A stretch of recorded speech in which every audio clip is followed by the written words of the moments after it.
Baik, shalom. Salam sejahtera buat semua jemaat, juga semua saudara yang mengikuti ibadah online ini dari mana saja. Tuhan memberkati saudara sekalian. Hari ini kita ada di penghujung tahun 2020 yang penuh dengan berbagai macam kesulitan dan tantangan. Bahkan hampir seluruh dunia digoncang dengan virus corona ini. Tapi kalau sampai hari ini, detik ini kita masih ada, semua karena kasih dan pemeliharaan Tuhan. Dan pada momen ini, momen akhir tahun ini, saya akan menyampaikan firman Tuhan dengan tema I will praise thee. Aku mau atau aku akan memuji Tuhan. Aku akan bersyukur kepada Tuhan. Mari kita lihat Mazmur 138. Ayat 1 sampai ayat yang kelima. Dari Daud, aku hendak bersyukur kepadamu dengan segenap hatiku. Di hadapan para Allah aku akan bermazmur bagimu. Aku hendak sujud ke arah baitmu yang kudus dan memuji namamu. Oleh karena kasihmu dan oleh karena setiamu. Sebab kau buat namamu dan janjimu melebihi segala sesuatu. Pada hari aku berseru, engkau pun menjawab aku. Engkau menambahkan kekuatan dalam jiwaku. Semua raja di bumi akan bersyukur kepadamu ya Tuhan. Sebab mereka mendengar janji dari mulutmu. Mereka akan menyanyi tentang jalan-jalan Tuhan. Sebab besar kemuliaan Tuhan. Saudara, ini adalah mazmur dari Raja Daud. Dan di dalam mazmur ini Daud mengungkapkan kerinduannya untuk memuji Tuhan. Kerinduannya untuk bersyukur kepada Tuhan. Kerinduannya untuk memuliakan Tuhan. Di dalam ayat 1 dan ayat 2 dikatakan di sana, aku hendak bersyukur. Aku akan bermazmur. Aku hendak sujud. Berarti di sini kita bisa lihat Daud memang punya keinginan, kehendak untuk bersyukur, bermazmur dan sujud kepada Tuhan. Ada kata-kata aku hendak bersyukur kepadamu. Dalam versi King James, I will praise thee. Dan itulah yang saya angkat menjadi tema kita hari ini. Dan bagus sekali di momen akhir tahun ini. Kita sama-sama kita bersehati, bersepakat dengan Daud. Untuk mengatakan, aku hendak bersyukur kepada Tuhan. Aku hendak bermazmur bagi Tuhan. Aku hendak memuliakan Tuhan. Nah, kita akan belajar dari Daud dalam mazmur ini. Dan kita akan melihat beberapa hal yang ada di dalamnya. Pertama, mari kita melihat alasan atau dasar Daud mau bersyukur dan memuji Tuhan. Daud mau bersyukur, dia mau puji Tuhan, dia mau muliakan Tuhan. Tapi apa dasarnya? Apa alasannya? Perhatikan ayat 2 dan ayat 3. Oleh karena kasihmu dan oleh karena setiamu. Sebab kau buat namamu dan janjimu melebihi segala sesuatu. Pada hari aku berseru, engkau pun menjawab aku. Engkau menambahkan kekuatan dalam jiwaku. Dua ayat ini menunjukkan dasar dari syukur Daud. Ayat ini menunjukkan alasan dari pujian Daud kepada Tuhan. Nah, apa yang menjadi dasarnya? Saya melihat di sini dua hal. Yang pertama adalah karena kasih dan setia Tuhan. Perhatikan ayat 2. Oleh karena kasihmu dan oleh karena setiamu. Karena kasih Tuhan, Daud mau bersyukur. Karena setia Tuhan, Daud mau memuji Tuhan. Saudara-saudara, kasih di dalam ayat tadi. Oleh karena kasihmu, kata Ibrani yang dipakai di situ adalah keset. Oleh karena kesetmu, sedangkan kata setia, oleh karena setiamu, itu menggunakan kata Ibrani emet yang juga nanti menurunkan kata Ibrani emunah. Nah, kasih, keset, dan setia, emet atau emunah, itu boleh dibilang sering muncul bersama-sama, terutama di dalam Mazmur. Perhatikan contohnya, Mazmur 36 ayat yang ke-6. Ya Tuhan, kasihmu, kesetmu sampai ke langit. setiamu sampai ke awan, emunahmu sampai ke awan. Mazmur 89 ayat 15, keadilan dan hukum adalah tumpuan tahtamu, kasih dan kesetiaan berjalan di depanmu. Mazmur 89 ayat 25, kesetiaanku dan kasihku. Jadi kasih setia itu muncul selalu, dua kata ini muncul bersama-sama di dalam Mazmur. Itulah sebabnya karena kasih dan setia selalu muncul sama-sama, maka seringkali itu digabungkan menjadi bukan kasih dan setia, tapi kasih setia. Misalnya Mazmur 5 ayat 8, tetapi aku berkat kasih setiamu yang besar. Mazmur 6 ayat 5, selamatkanlah aku oleh karena kasih setiamu. Mazmur 13 ayat 6, kepada kasih setiamu aku percaya. Nah, kalau begitu Daud itu mau bersyukur kepada Tuhan. Aku hendak bersyukur kepada Tuhan. Aku mau bermazmur bagi Tuhan. Kenapa? Alasannya karena kasih setia Tuhan. Kalau begitu kita tanya, kasih setia itu apa? Saudara-saudara, studi yang mendalam terhadap dua kata ini, kasih, keset, dan setia, emet atau emunah, itu menunjukkan bahwa Allah itu setia, dan kesetiaan ini itu berhubungan dengan perjanjian-perjanjiannya. Kasih dan setia itu ada hubungan dengan perjanjian atau janji. Karena itu dalam banyak ayat setelah kata kasih dan setia muncul juga kata janji atau kata perjanjian.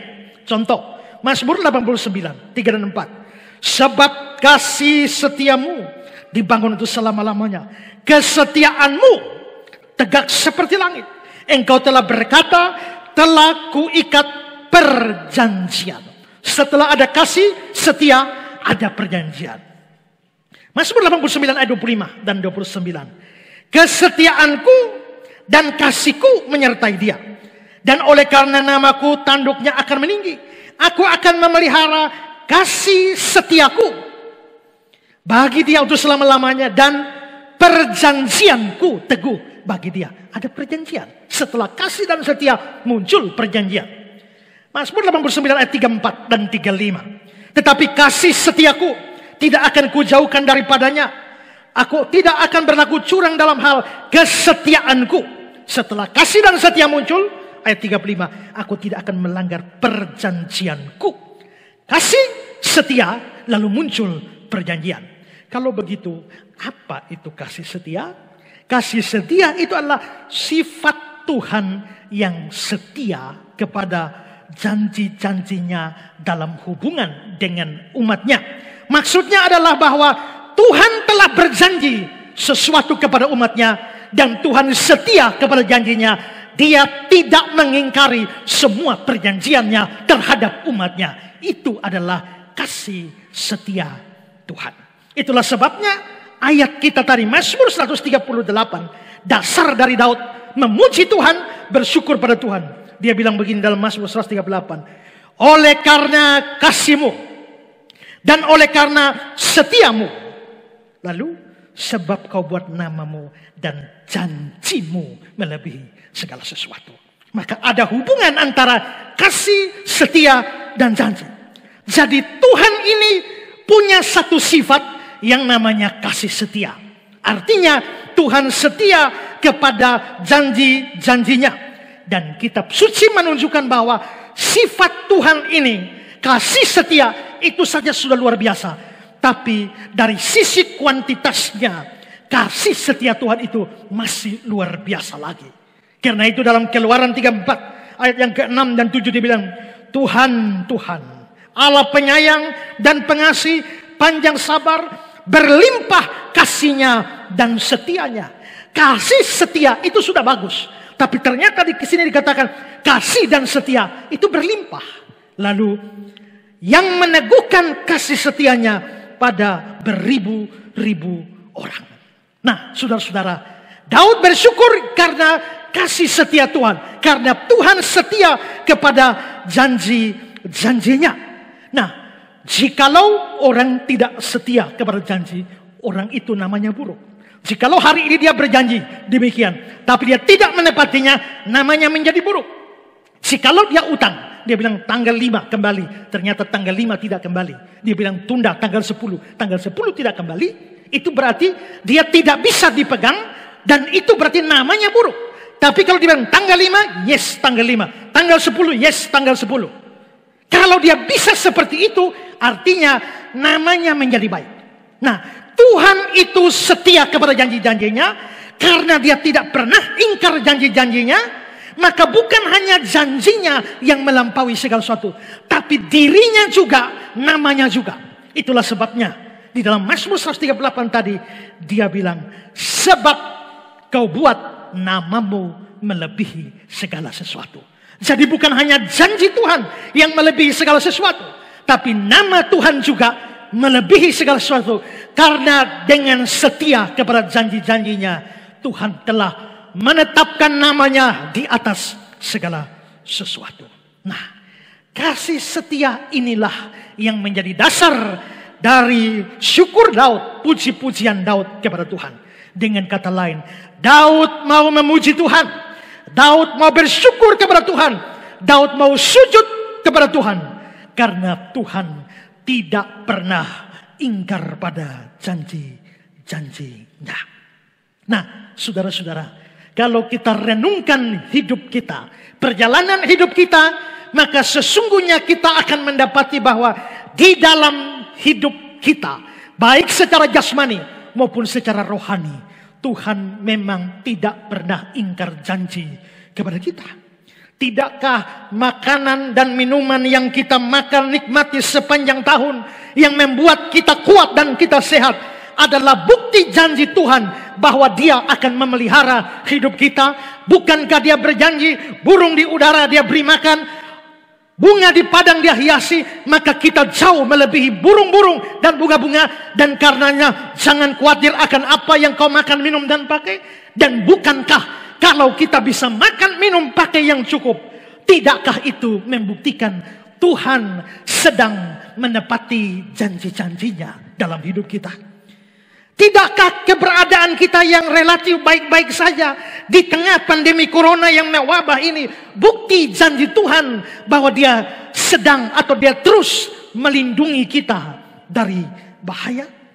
Tidakkah pekerjaan dan usaha kita yang memberikan hasil yang cukup untuk hidup kita di tengah-tengah pandemi seperti ini adalah bukti bahwa Tuhan sedang menggenapi janjinya, yaitu janji untuk memberkati kita? Tidakkah kekuatan untuk hidup di tengah-tengah dunia yang begini parah seperti ini sehingga kita tidak ambil keputusan bunuh diri? Itu adalah bukti bahwa Tuhan berjanji, Dia tidak mengingkari janjinya, bahwa pencobaan-pencobaan yang Dia berikan kepada kita tidak melebihi kekuatan kita. Tidakkah sukacita, damai sejahtera yang masih ada dalam hati kita sekalipun ada banyak persoalan, bukankah itu adalah bukti janji Tuhan bahwa Dia akan memberikan damai kepada kita, tidak seperti damai yang diberikan oleh dunia ini? Tidakkah pengampunan dosa yang kita terima dari hari ke hari, kita banyak berdosa, tapi tidakkah pengampunan yang kita terima bukti janji Tuhan bahwa kalau seorang datang mengaku dosanya, Tuhan setia dan adil dan mengampuninya? Tidakkah keselamatan kita, jaminan keselamatan kita, itu adalah bukti janji Tuhan bahwa Dia setia kepada janji-janjinya? Saya kira jikalau kita pikir hidup kita, renungkan hidup kita sampai hari terakhir di tahun ini, kita akan menemukan banyak janji Tuhan yang sedang digenapi di dalam hidup kita. Gereja kita bukan hanya jemaat satu persatu, gereja kita pun merasakan kasih setia Tuhan yang luar biasa. Di tengah-tengah pandemi, sebentar kita kebaktian bersama-sama, sebentar kita masing-masing dari rumah, sebentar lagi kondisi agak baik, kita ngumpul lagi, kondisi buruk kita pisah lagi. Tetapi Tuhan masih memelihara kita sampai hari ini. Gereja ini masih eksis. Justru di tengah pandemi ini, pelayanan-pelayanan kita menjadi lebih luas. Biasanya hanya berhadapan dengan beberapa ratus orang. Sekarang kita berurusan dengan ribuan orang. Jikalau tidak ada pandemi, tidak ada yang namanya Light of Revival.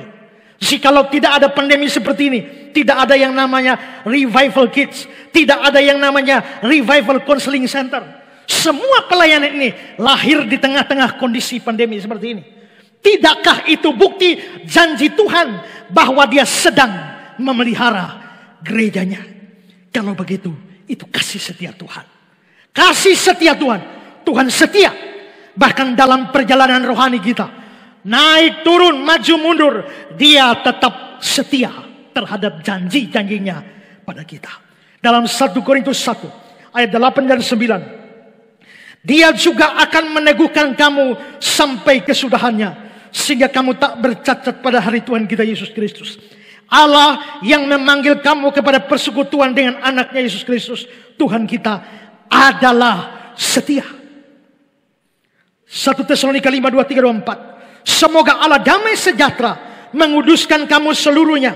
Semoga roh, jiwa, tubuhmu terpelihara sempurna dan tak bercacat pada kedatangan Yesus Kristus Tuhan kita. Dia yang memanggil kamu adalah setia. 2 Tesalonika 3 ayat 3. Tuhan adalah setia. Dia akan menguatkan hatimu dan memelihara kamu terhadap yang jahat. 2 Timotius 2 ayat 13. Jika kita tidak setia, Dia tetap setia karena Dia tidak dapat menyangkal dirinya. Dalam hidup kita ini banyak tidak setia, bukan? Siapa yang berani berkata, saya setia? Saya pernah janji Tuhan, tiap pagi bangun mesti doa, tidak lupa. Siapa yang selalu ingat dan tidak pernah lupa?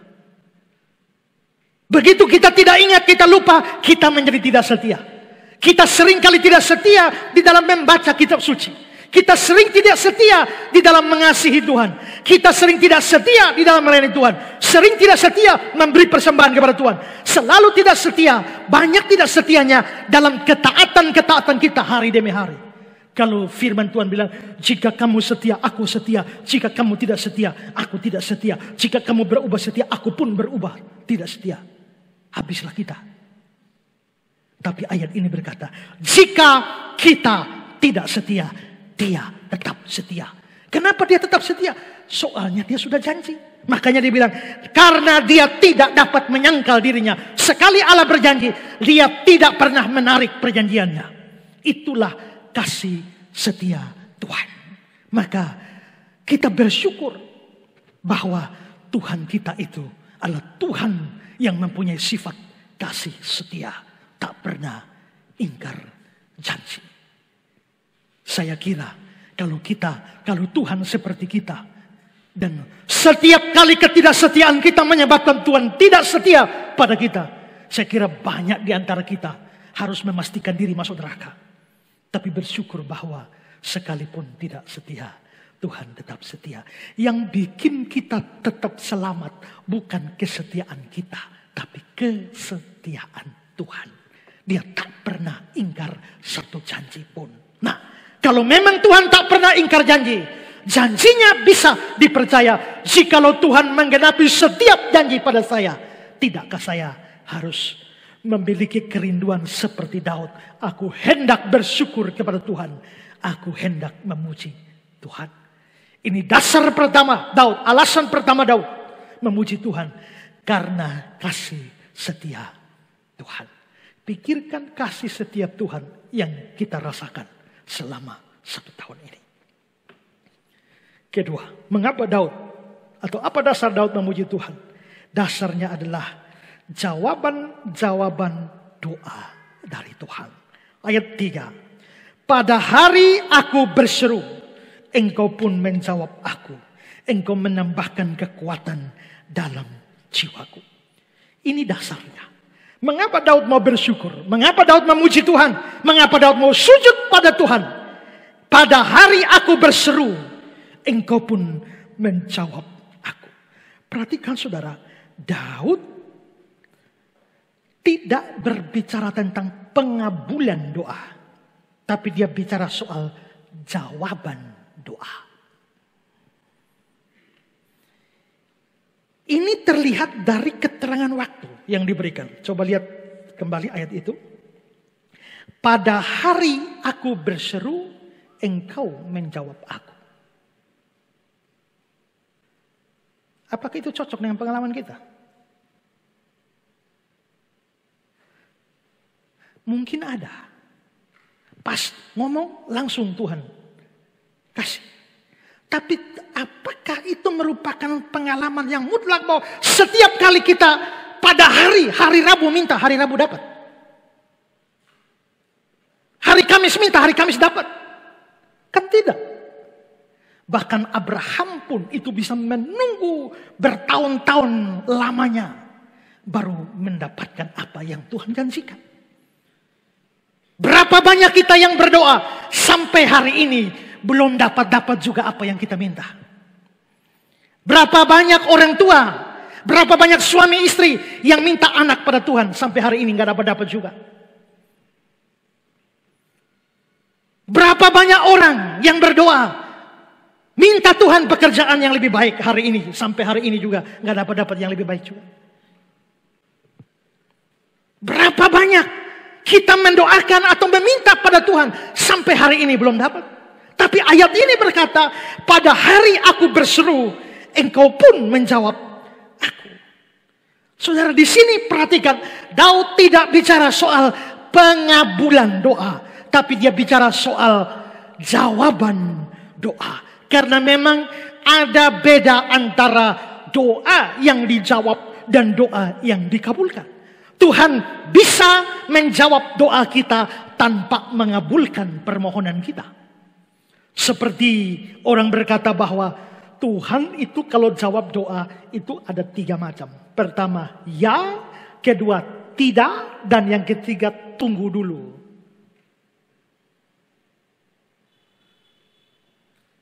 Tuhan kirimkanlah aku kekasih yang baik hati. Tuhan bisa bilang ya, kau dapat. Tuhan bisa bilang tidak, kau tidak dapat. Tuhan bisa bilang tunggu dulu. Berarti kau belum dapat. Tapi baik ya maupun tidak maupun tunggu dulu, ketiganya adalah jawaban. Dan jawaban itu langsung diberikan. Lain cerita kalau bukan anak Tuhan. Kalau bukan anak Tuhan, Tuhan tidak jawab. Tapi kalau anak Tuhan, begitu minta langsung dijawab. Tapi apakah dikabulkan? Tidak. Saudara bisa WA saya kan? Pak Isra, bisa pinjam uang 1 juta? Lalu saya balas, tidak bisa, tidak ada uang. Apakah saya menjawab WA saudara? Menjawab. Apakah saya mengabulkan permohonan saudara? Tidak. Tapi jawaban, ya. Atau, Pak Isra bisa pinjam uang 1 juta? Tunggu minggu depan. Ya. Kapan dikabulkan? Minggu depan. Kapan dijawab? Hari itu juga. Maka ketika Daud berkata, pada hari aku berseru engkau menjawab aku. Daud tidak sedang bicara soal pengabulan doa. Tapi dia bicara soal jawaban doa. Dan kita harus sadar bahwa Tuhan selalu menjawab doa anak-anaknya. Tapi tidak selalu mengabulkan permohonannya. Ada banyak permohonan kita yang tidak dikabulkan oleh Tuhan. Saya dulu pernah berdoa, bukan hanya berdoa, doa sampai doa puasa. Karena apa? Karena saya lihat ada teman-teman hamba Tuhan kalau berdoa bisa dapat penglihatan. Berdoa ini dia bisa lihat kambing lewat, dia bisa lihat anjing lewat. Wih, pokoknya ini kalau ada barang hilang dia berdoa. Ini kayaknya ini jam ada di atas lemari. Saya kira spektakuler sekali. Saya lihat orang KKR, lalu khotbah dalam nama Yesus sembuh. Lalu kepengenlah saya, bayangkan kalau saya bisa punya karunia untuk kesembuhan ilahi. Lalu sekaligus berdoa lihat banyak hal. Betapa luar biasanya saya.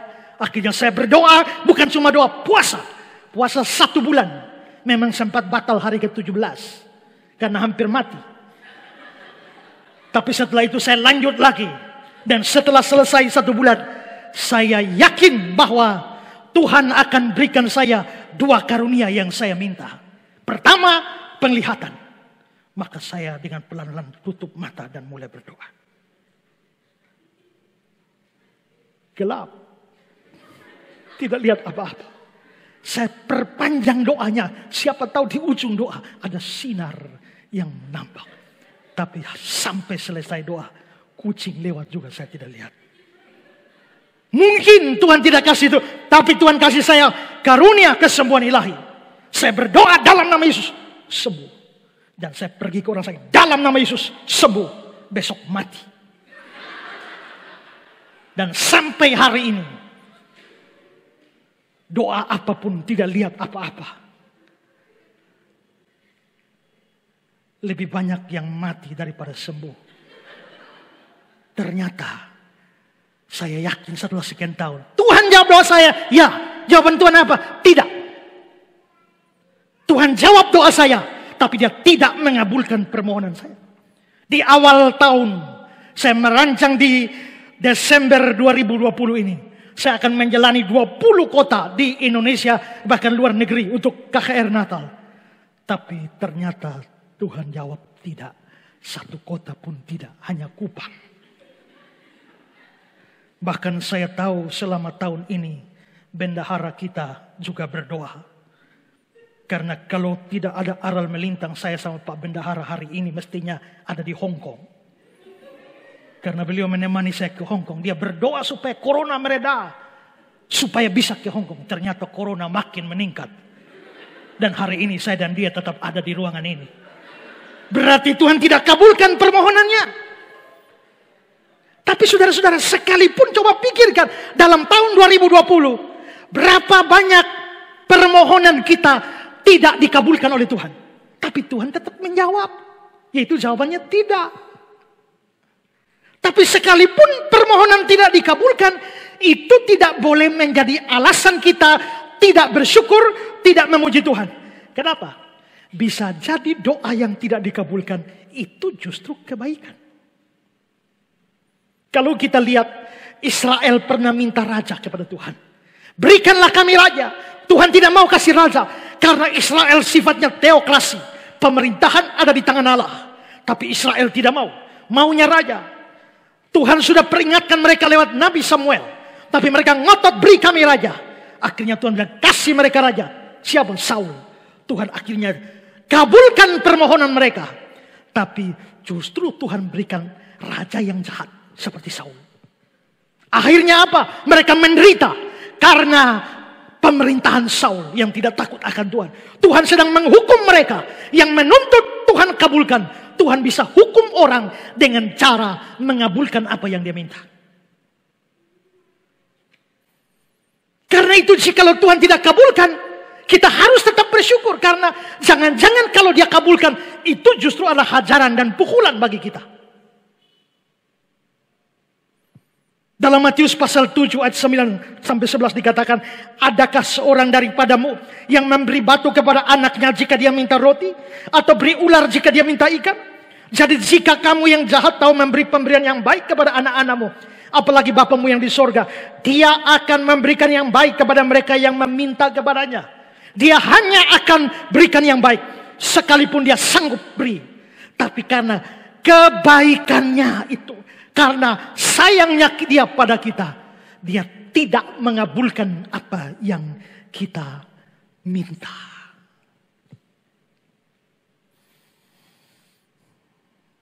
Seperti mungkin sudah pernah saya ceritakan tentang Dewi Aurora dalam mitologi Yunani. Yang jatuh cinta kepada seorang pria, laki-laki manusia biasa. Namanya adalah Titonus.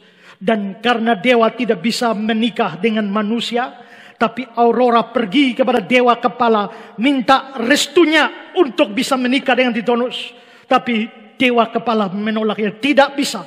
Kamu tidak bisa nikah dengan manusia. Kenapa? Karena kita dari kalangan dewa-dewi ini hidup kekal, sedangkan dia manusia biasa tidak kekal. Dewa kepala tidak izinkan, tapi dia ngotot, minta terus. Akhirnya dewa mengabulkan permohonannya. Tapi dia tidak kekal. Ya kalau memang dia tidak kekal, bikinlah dia jadi kekal supaya bisa nikah dengan aku yang kekal. Maka dengan kuasanya dewa memberikan hidup kekal, tidak bisa mati kepada Titonus. Karena Titonus tidak bisa mati, maka sekarang dia boleh kawin dengan Aurora. Tapi dia lupa sesuatu, bahwa dewa-dewi tidak mati, mereka kekal, tapi tidak pernah tua. Sedangkan Titorus diberikan hidup kekal, tapi dia lupa minta supaya awet muda. Akhirnya Titorus makin lama makin tua, tidak bisa jalan, tidur di tempat, makan, minum, buang air di tempat. Itu membuat Aurora sangat susah, sangat sedih, sangat repot. Harap kapan dia mati? Tidak mati-mati karena telah diberikan hidup kekal. Untungnya Tuhan kita tidak seperti itu. Tuhan kita tahu mana yang baik untuk kita. Karena itu permintaan kita yang tidak baik dianulirnya, di-cancelnya. Supaya dia memberikan kepada kita yang lebih baik. Seorang bapak tidak akan memberikan batu kepada anaknya jika anaknya minta roti. Sayangnya banyak anak bukan minta roti tapi minta batu. Dia kira roti. Seorang bapak yang baik tidak akan memberikan ular atau kalajengking kepada anaknya yang minta ikan.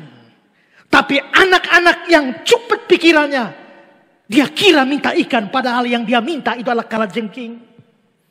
Seorang bapak yang baik tidak akan memberikan kepada seorang anak itu kalajengking kalau dia minta telur.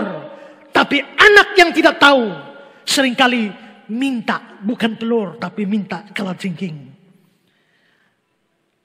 Bapak yang bijaksana pasti akan menolaknya. Karena itu seandainya dia tidak mengabulkan permohonan kita, syukur harus diberikan. Karena kalau dia beri, celaka kita. Kalau kau sudah jalani 7 tahun pacaran, sudah masuk pertunangan, sedikit lagi akan nikah, tahu-tahu batal. Jangan kecewa, bersyukurlah. Kenapa? Mungkin dia itu bukan roti, tapi batu. Mungkin dia bukan telur, tapi kalajengking. Yang sedang Tuhan singkirkan dari hidupmu. Bersyukur, nyaris nikah. Kurang 1 bulan. Seandainya Tuhan tidak cegah, hari ini sengsara kau. Maka dibalik doa yang tidak dijawab, dibalik doa yang tidak dikabulkan, kita harus bersyukur. Seorang mengatakan kata-kata ini dalam stream Indonesia. Jawaban-jawaban Tuhan terhadap doa-doa adalah sempurna secara tak terbatas.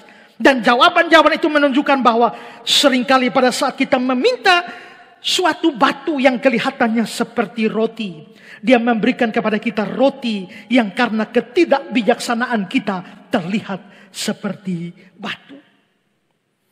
Karena itu, kalau doa permohonan tidak dikabulkan, tetap bersyukur.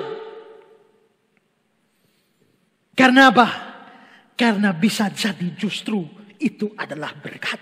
Bisa jadi dia punya rencana yang jauh lebih baik.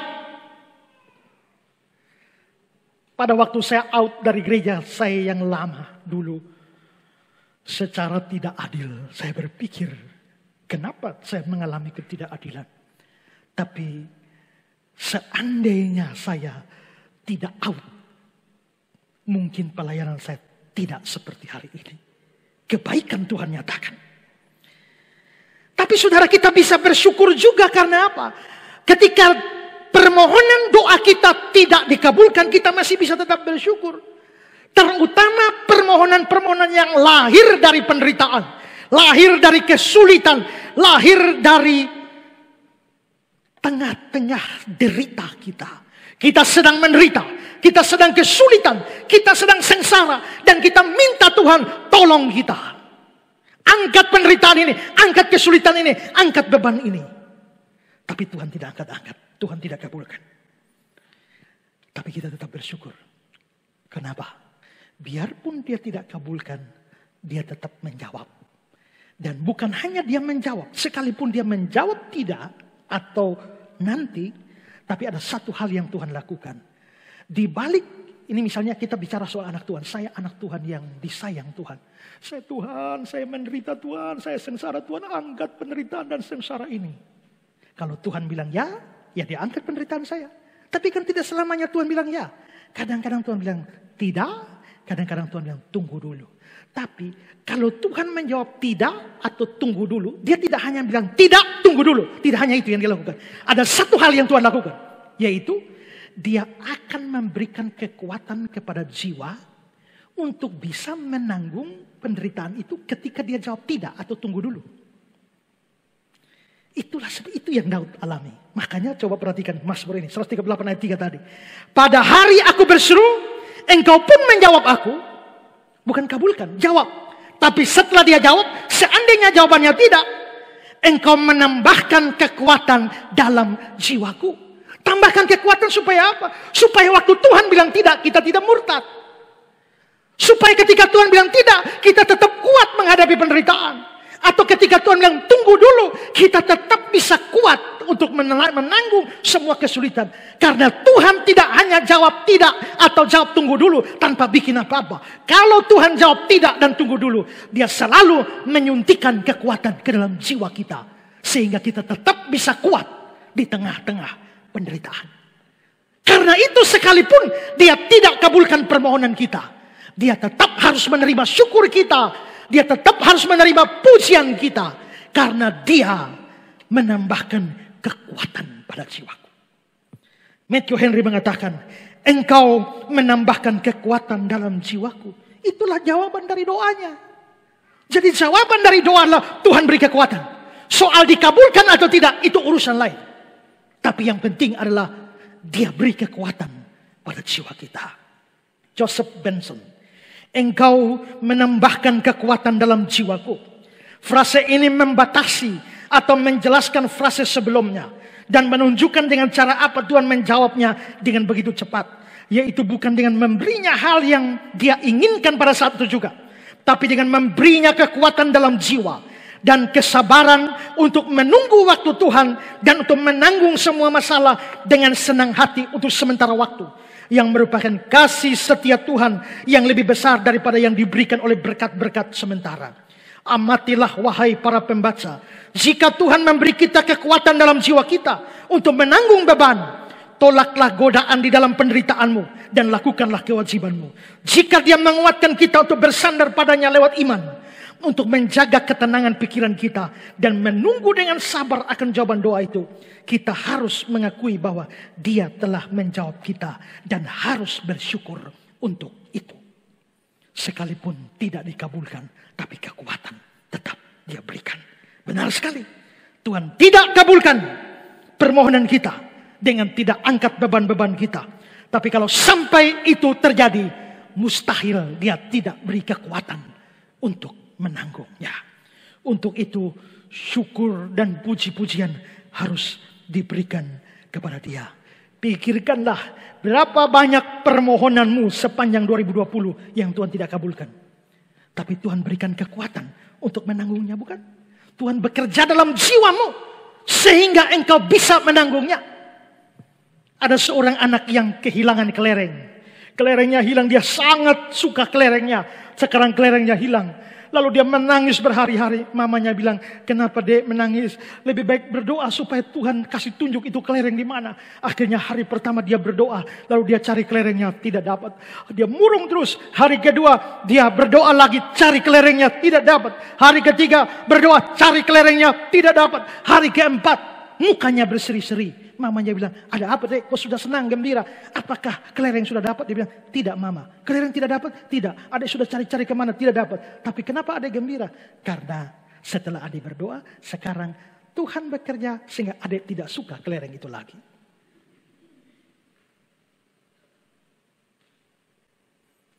Pendeta Raprap bilang, cara Tuhan menjawab doa bisa dua.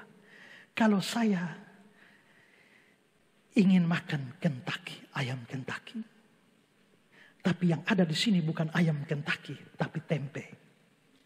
Di hati saya kepengen ayam Kentucky, tapi di muka saya tempe. Saya bisa berdoa dua cara. Tuhan, buatlah mujizat, ubahlah tempe ini jadi ayam Kentucky. Dalam nama Yesus, amin. Ternyata tetap tempe. Ulang lagi. Dalam nama Yesus, tempe jadi Kentucky. Buka. Tetap tempe. Dalam nama Yesus, darah Yesus. Ayam tempe jadi ayam Kentucky. Begitu buka, tetap tempe. Kalau itu berarti Tuhan tidak mau ubah tempe jadi ayam Kentucky. Maka sekarang balik. Tuhan, ubahlah ayam Kentucky di hati saya ini jadi tempe. Jangan ini lagi yang diubah, yang ini yang diubah. Karena di sini kepengen Kentucky, tapi kenyataannya tempe. Sudah minta Tuhan ubah yang ini tidak bisa, minta Tuhan ubah yang di sini. Tuhan, saya terlalu kepengen Kentucky. Tapi yang ada di depan tempe, ubahlah Kentucky di hati saya jadi tempe. Amin. Tuhan bikin mujizat. Sekarang tidak kepengen Kentucky lagi, kepengen tempe. Makanlah tempe dengan sukacita. Haleluya. Kan begitu kan? Berarti Tuhan memberi kekuatan, Tuhan bikin mujizat dalam hati sehingga permohonan tidak dikabulkan. Tapi kekuatan ada dalam jiwanya. Haleluya. Puji Tuhan. Aku hendak bersyukur pada Tuhan. Amin. Amin. Pikirkan doa-doa yang tidak dikabulkan malam ini dan bersyukurlah. Itu alasan mengapa Daud bersyukur. Sekarang kedua. Cara atau sikap Daud dalam bersyukur. Bagaimana dia bersikap dalam syukur ini? Ada beberapa sikap yang ditampilkan. Pertama, dengan segenap hati. Ayat 1. Aku hendak bersyukur kepadamu dengan segenap hatiku. Orang biasa memuji atau bersyukur dari mulut. Dari mulut belum tentu dari hati. Tapi bersyukur dan memuji yang benar harus dari hati. Tapi orang bisa dari hati, tapi tidak sepenuh hati. Hanya setengah hati atau seperempat hati. Maka di sini dituntut syukur kepada Tuhan dengan segenap hati. Apa artinya? Henry bilang begini. Dia akan memujinya dengan ketulusan dan segenap jiwanya. Dengan hatiku, dengan segenap hatiku. Dengan segala yang aku punya di dalam diri. Dengan maksud yang tulus, dengan kasih yang membara, dengan ungkapan hati yang tercermin melalui tindakan.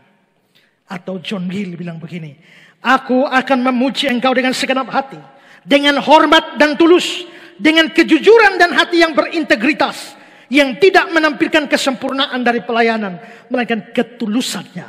Hatinya ada di dalamnya, dan seluruh hatinya, semua kekuatan dan kemampuan jiwa terlibat di dalamnya. Sangat sadar akan berkat dan kehormatan yang tinggi yang dianugerahkan padanya. Berarti bersyukur memuji Tuhan segenap hati itu artinya penuh kesadaran akan segala berkat Tuhan. Segala kehormatan yang Tuhan berikan. Dan dengan hati yang tulus dikatakan hatinya ada di dalamnya. Ada banyak orang puji Tuhan tapi hatinya tidak ada dalam pujian itu. Ada banyak orang nyanyi tapi hatinya tidak ada di dalam nyanyian itu. Ada banyak orang berdoa, tapi hatinya tidak ada di dalam doa itu. Nah, di sini segenap hati artinya adalah dengan hati yang tulus penuh kesadaran, dengan hati yang membara karena kesadaran akan berkat Tuhan. Dengan segenap hati. Lalu yang kedua, dikatakan di hadapan para Allah. Allah di sini adalah A kecil. Bahasa Inggris bilang gods. Pakai G kecil tapi bentuk jamak. Nah, dalam bahasa Ibrani itu Elohim. Di hadapan para Elohim. Elohim itu bisa berarti banyak. Elohim bisa berarti Tuhan yang sungguh-sungguh. Allah yang kita sembah. Tapi Elohim itu juga bisa berarti dewa-dewa. Elohim juga bisa berarti pembesar-pembesar, raja-raja dan hakim-hakim. Tapi Elohim juga bisa berarti malaikat. Itu medan makna dari kata ini. Nah, karena itu dikatakan bahwa ayat yang pertama, aku hendak bersyukur kepadamu dengan segenap hati di hadapan para Allah. Bisa berarti di hadapan para dewa atau di hadapan para pembesar. Orang-orang besar. Lalu apa maksudnya itu?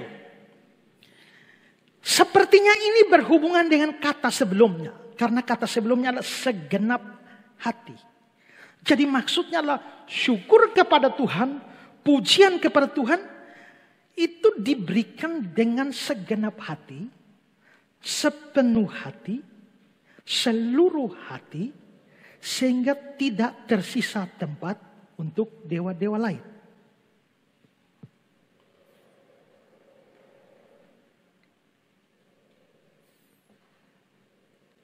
pada waktu saya memuji Tuhan, sekarang tidak terasa, tapi pada zaman di mana berhala-berhala juga ada, orang bisa memuji Tuhan, tapi pada saat yang bersama dia mencintai berhala-berhala. Maka dia memang memuji Tuhan, tapi hatinya tidak bulat kepada Tuhan. Tapi tersisa tempat di hatinya untuk para dewa. Jadi maksudnya Daud adalah di hadapan para Allah, aku memuji Tuhan dengan segenap hati. Artinya dia sungguh-sungguh memuji Tuhan dan hanya Tuhan. Dia tidak memberikan sedikit pun dari hatinya kepada yang bukan Allah. Albert Barnes bilang, aku akan memuji dengan segenap hatiku.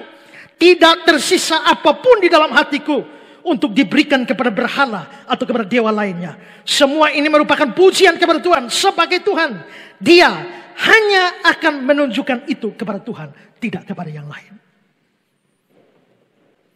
Tapi ini juga bisa mengandung makna. Karena ingat ya, tadi saya bilang Allah itu bisa berarti pembesar-pembesar atau orang-orang berkedudukan tinggi. Jadi maksudnya adalah bahwa di hadapan orang-orang besar di dunia ini, di hadapan para raja, di hadapan para gubernur, di hadapan para hakim yang besar menurut ukuran dunia, aku akan bersyukur kepada Tuhan. Dengan kata lain, aku tidak malu memuji Tuhanku di hadapan para pembesar lainnya. Henry bilang begini, di hadapan para Allah aku bermazmur bagimu. Di hadapan para penguasa dan hakim-hakim dan orang-orang besar. Baik mereka yang berasal dari negeri-negeri lain yang mengunjungi Daud, ataupun mereka yang berasal dari negerinya sendiri. Bahkan di hadapan mereka, dia bukan saja akan memuji Allah dengan segenap hati, yang bisa saja tiba-tiba terucap ketika dia sedang bersama siapapun. Melainkan juga hendak menyanyikan pujian itu setiap kali dia mendapatkan kesempatan. Perhatikanlah, memuji Allah merupakan pekerjaan yang tidak boleh dianggap memalukan, bahkan oleh orang-orang besar sekalipun. Terus Henry, saat kita bisa memuji Tuhan dengan sepenuh hati, kita tidak perlu segan-segan seluruh dunia menyaksikan rasa syukur dan sukacita kita di dalam Tuhan. Ya, memuji Tuhan dengan segenap hati tidak boleh membuat kita malu. Mungkin kalau sesama orang Kristen, kita berterima kasih kepada Tuhan Yesus Kristus, biasa. Tapi bagaimana kalau saudara harus berdiri, mayoritas orang bukan non-Kristen, dan saudara harus berdiri, saya mengucap syukur kepada Tuhan Yesus Kristus. Pada titik itu, saya salut dengan orang seperti Agnes Monica, atau beberapa artis Kristen yang masuk kepada Indonesian Idol. Dan pada saat mereka menerima penghargaan, kemenangan mereka bilang, pertama-tama saya mengucap syukur kepada Tuhan Yesus Kristus, Juru Selamat saya. Merinding rasanya mendengar keberanian seperti itu. Padahal ketika mengatakan Tuhan Yesus Kristus, bisa jadi ada orang yang mencibir, bisa jadi ada orang yang hilang damai sejahteranya, bisa ada orang yang tidak suka, bisa menghilangkan simpati. Tetapi kalau aku memuji Tuhan dengan segenap hatiku, tidak ada alasan bagiku untuk malu kepada siapapun. Aku akan memuji Tuhan dengan segenap hati di hadapan para Allah. Syukur kepada Tuhan harus membuat kita berani, tidak malu-malu. Ada orang yang disuruh berdoa 17 Agustus. Mari kita berdoa dengan doa nasional. Dan takut sekali mengucapkan dalam nama Yesus. Pada kita sadar tanpa nama Yesus, doa tidak pernah sampai pada Allah. Jangan pernah malu kalau kita mau bersyukur kepada Tuhan. Ketiga, Daud bersyukur dengan cara sujud ke arah bait Allah yang kudus. Ayat 2. Aku hendak sujud ke arah bait-Mu yang kudus. Saudara, kenapa harus ke arah bait yang kudus? Ini pasti bukan bicara bait Allah, rumah Allah, tidak. Karena zaman Daud bait Allah belum ada. Bait Allah kan baru didirikan zaman Salomo, anaknya Daud. Tapi di sini maksudnya bait itu lebih merujuk kepada tempat di mana tabut perjanjian berada. Karena di mana tabut perjanjian berada itu kehadiran Allah. Makanya Israel kalau mau jalan di padang gurun, tabut duluan. Itu tanda Tuhan memimpin mereka. Mau menyeberang sungai Yordan, tabut duluan. Karena tabut itu tempat Allah bersemayam. Nah, tabut perjanjian ada di Yerusalem. Maka orang Israel kalau berdoa, doanya harus menghadap Allah. Itulah sebabnya mereka di mana saja mereka berdoa harus menghadap Yerusalem. Maka itu artinya kiblat. Maka orang Yahudi doa itu pakai kiblat. Bukan Yahudi yang ikut Islam. Islam yang ikut Yahudi. Orang Islam naik haji itu bukan orang Yahudi ikut mereka. Tidak. Mereka ikut orang Yahudi. Karena orang Yahudi juga naik haji. Haji itu kan bahasa Arab. Dari bahasa Ibrani. Hak. Karena kalau G di dalam Ibrani biasa jadi J di dalam Arab. Makanya Gabriel menjadi Jibril. Hagar menjadi Hajar. Gehenna menjadi Jehenna. Turun-turun jadi Jahana menjadi Jahanam. G jadi J. Nah, maka hak menjadi haji. Haji. Hak, hagai. Jadi naik haji itu Islam tiru Yahudi. Bukan Yahudi tiru Islam. Demikian juga kiblat. Doa pakai kiblat. Itu kebiasaan orang Yahudi. Di mana saja doa menghadapnya harus ke Yerusalem. Lihat 1 Raja-Raja 8 ayat 44. Apabila umatmu keluar untuk berperang melawan musuhnya, ke arah manapun engkau menyuruh mereka. Dan apabila mereka berdoa kepada Tuhan dengan berkiblat ke kota yang telah kau pilih dan ke rumah yang telah kudirikan bagi namamu. Mazmur 5 ayat 8. Sujud menyembah ke arah baitmu yang kudus. Daniel 6 ayat 11. Ini Daniel ada di Babylon. Demi didengar Daniel bahwa surat perintah itu telah dibuat, pergilah ia ke rumahnya. Dalam kamar atasnya ada tingkap-tingkap yang terbuka ke arah Yerusalem. 3 kali sehari dia berlutut berdoa serta memuji Allah. Berarti Daniel berdoa dengan kiblat ke Yerusalem. Kenapa? Karena bait Allah atau tabut perjanjian ada di sana.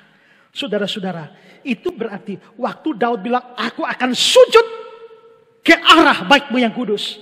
Dia sedang berdoa, bersyukur, memuji Tuhan seperti yang Tuhan kehendaki. Atau seperti yang Tuhan mau. Dia berdoa dengan cara Tuhan. Cara yang Tuhan wahyukan. Spurgeon berkata begini. Aku hendak sujud ke arah baitmu yang kudus. Atau ke tempat kediaman Tuhan. Di mana tabut itu bersemayam. Dia akan menyembah Tuhan dengan cara Tuhan sendiri. Tuhan telah menetapkan pusat peribadatan. Tempat pengorbanan. Rumah tempat tinggalnya. Dan Daud menerima cara beribadah yang diperintahkan sesuai waktu wahyu Tuhan. Nah, bagaimana dengan kita? Kalau kita orang Kristen tidak kenal kiblat-kiblatan. Kenapa? Karena Tuhan Yesus sudah batalkan kiblat-kiblatan itu. Dari mana kita tahu? Yohanes 4:21. Kata Yesus kepadanya, perempuan Samaria, percayalah kepadaku, hai perempuan, saatnya akan tiba bahwa kamu tidak akan menyembah Bapa, bukan di gunung ini, gunung Gerizim tempat orang Samaria, bukan juga di Yerusalem. Tetapi saatnya akan datang dan sudah tiba sekarang. Penyembah-penyembah benar akan menyembah Bapa dalam roh dan kebenaran. Sebab Bapa menghendaki penyembah-penyembah demikian. Allah itu roh. Barang siapa menyembah dia harus menyembah dalam roh dan kebenaran. Menyembah dalam roh dan kebenaran itu bukan menyembah pakai bahasa roh. Menyembah dalam roh dan kebenaran itu artinya penyembahan yang tidak terikat tempat. Tidak di gunung ini, tidak di Yerusalem. Karena Allah itu roh. Roh itu tidak dibatasi. Allah ada di mana-mana. Karena itu kau mau berdoa menghadap mana saja. Timur, barat, lintang utara, lintang selatan. Terserah. Orang Kristen tidak terikat lagi dengan kiblat-kiblat. Tapi kitab suci mengajarkan kita ada cara yang benar di dalam memuji Allah. Bersyukur kepada Allah. Caranya apa? Caranya harus lewat Yesus. Itu cara Allah. Mau bikin apa saja harus lewat Yesus. 1 Petrus 2 ayat 5. untuk mempersembahkan persembahan rohani karena Yesus Kristus berkenan kepada Allah. Berarti kalau tidak lewat Yesus tidak berkenan pada Allah. Kau boleh teriak Allah satu hari 7 kali. Tapi kalau tidak lewat Yesus, itu bukan cara Allah. 1 Petrus 4 ayat 11. Supaya Allah dimuliakan dalam segala sesuatu karena Yesus Kristus. Kalau kamu tidak lewat Yesus Kristus, kamu tidak bisa muliakan Allah. Allah hanya bisa dimuliakan lewat Yesus Kristus. Maka kamu Allah, ya Allah, ya Allah, ya Allah. Tapi tidak suka Yesus, benci Yesus, olok-olok Yesus. Kamu tidak bisa muliakan Allah. Itu cara Allah. Efesus 5 ayat 20. Ucaplah syukur senantiasa atas segala sesuatu dalam nama Tuhan Yesus Kristus kepada Allah. Ucap syukur baru diterima kalau lewat Yesus.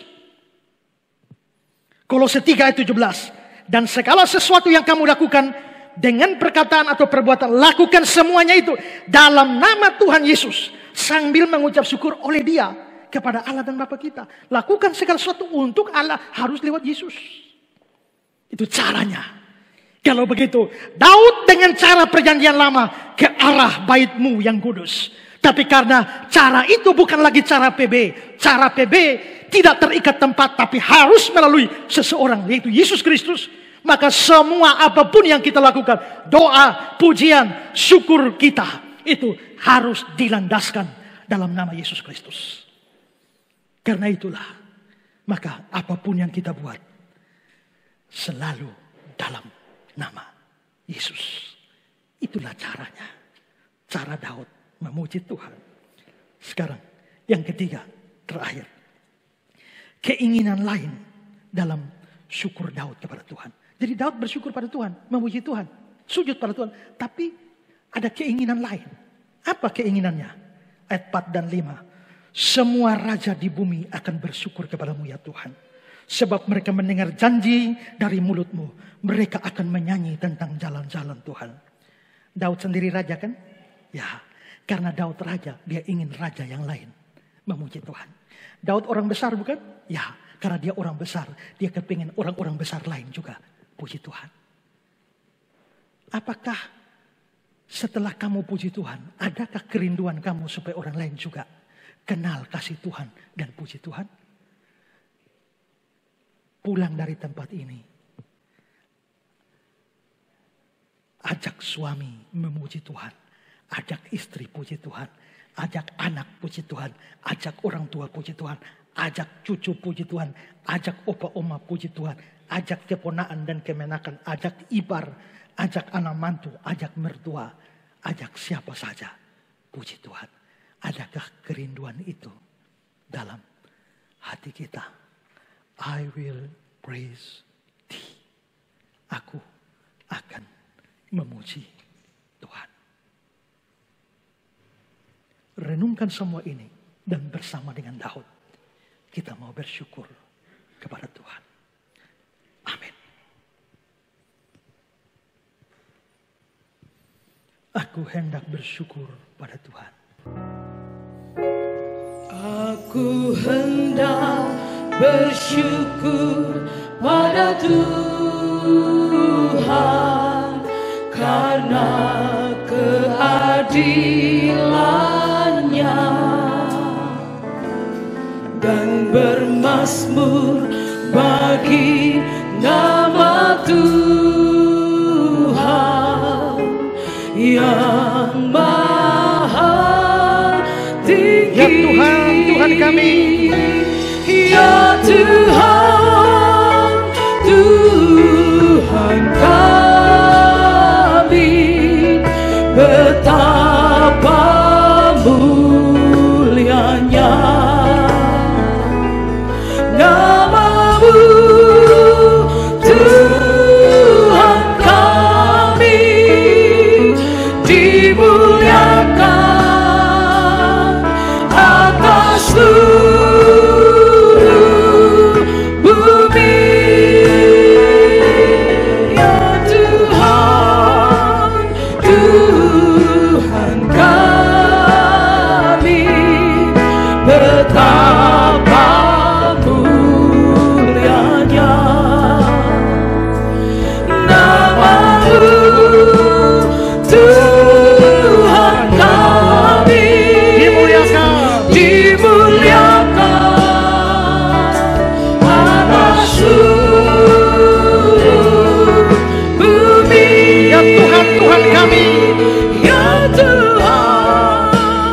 Tuhan kami, betapa mulianya nama-Mu, Tuhan kami, dimuliakan atas seluruh bumi. Saya beri kesempatan masing-masing bersyukur kepada Tuhan untuk kasih setia Tuhan, untuk doa-doa yang Tuhan jawab, walaupun mungkin tidak dikabulkannya permohonan. Bersyukur untuk kekuatan yang Dia tambahkan dalam jiwa ketika doa tidak terkabulkan.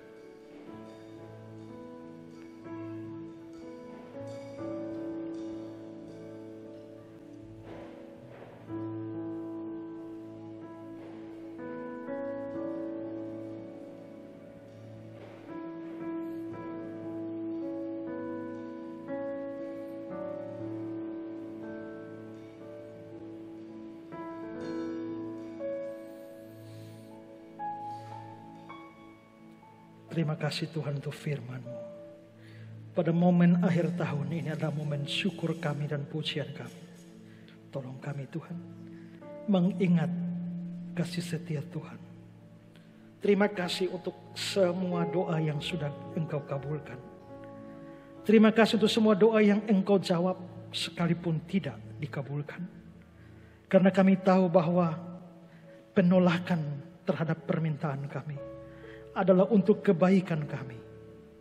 Tapi bahkan Engkau memberikan kekuatan dalam jiwa kami, sehingga kami tetap bisa kuat sekalipun permohonan tidak dikabulkan. Ajar kami memuji Tuhan dengan segenap hati kami, tidak malu, dan sepenuh hati kami diberikan hanya kepada Tuhan, dan melakukannya sesuai cara Tuhan sendiri. Tolong kami supaya kami dapat membawa orang lain untuk sama-sama bersyukur kepada Tuhan. Terima kasih Tuhan. Kami hendak bersyukur kepadamu dengan segenap hati kami di hadapan para Allah. Kami akan bermazmur bagimu. Kami hendak sujud ke arah bait-Mu yang kudus dan memuji nama-Mu oleh karena kasih-Mu dan karena setia-Mu. Sebab Kau buat nama-Mu dan janji-Mu melebihi segala sesuatu. Amin.